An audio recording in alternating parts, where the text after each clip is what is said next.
and I have been living in the Mohawk River my entire life. After seeing the boats go by so frequently, it looked interesting to me, so I really wanted to get involved. And my older brother Craig actually rowed before I could. He's 3 years older than me. So after school that day, I guess in 4th grade, my mother and my father signed me up for rowing.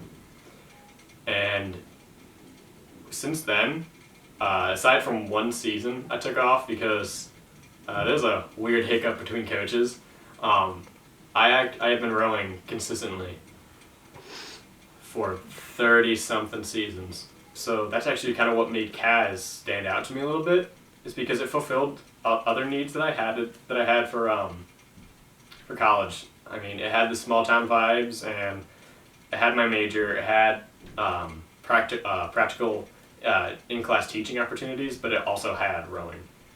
So I guess that kind of made my decision for me. So rowing is very different from a lot of sports, as it's a very technical sport. There is a lot going on at a given moment. And part of that is up with the synchronicity, that's up with there's all kinds of moving parts.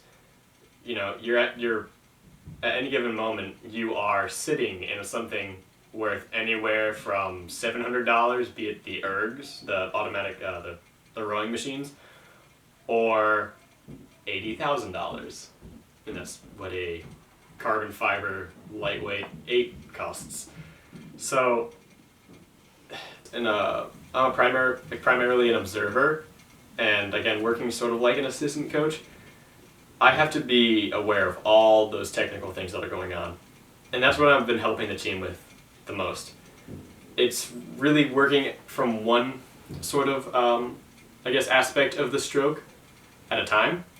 So that helps us refine that maybe a certain motion, or just trying to get bare bones technique down, maybe then learning how to apply pressure and power onto the oar in different ways. I'll still admit it, my stroke is far from perfect, and I've invested half my life into it. So that's probably one of the biggest deterrents for people. It's when it's not something that you can necessarily pick up and just be good at. You know, it's not it's not a sport that is played at recess in elementary school. It's not a sport that's played in gym class a lot. It's not even that televised, aside from like the Olympics, I guess. So people don't know what it takes, and people make a lot of assumptions about the sport.